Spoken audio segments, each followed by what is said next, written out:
ਸੈਯਦ ਵਾਰਿਸ ਸ਼ਾਹ ਰਹਿਮਤੁल्लाह ਅਲੈਹ ਬੰਦੇ ਨੂੰ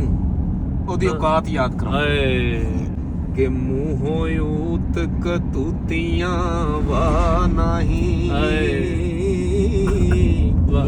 ਜ਼ਰਾ ਠਾਕ ਜ਼ੁਬਾਨ ਨੂੰ ਗੰਦੇ ਆਵੇ ਰੰਨਾ ਵਿੱਚ ਤੰਨਾ ਵੇ ਤੂੰ ਪਸਰ ਬੈਠੋ ਕਿਸੇ ਭਾਗ ਪਰੀ ਦਿਆ ਚੰਡਿਆ ਵਾਹ ਵਾਹ ਉਹ ਤੇਰੀਆਂ ਖਰਵੀਆਂ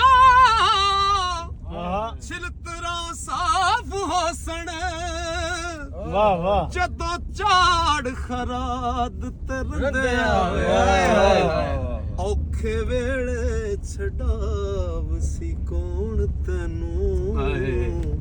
ਤੇ ਮੀਆਂ ਵਾਰਸਾ ਰੱਬ ਦਿਆ ਬੰਦਿਆ ਵਾਹ ਵਾਹ ਔਖੇ ਵੇਲੇ ਛਡਾਵ ਸੀ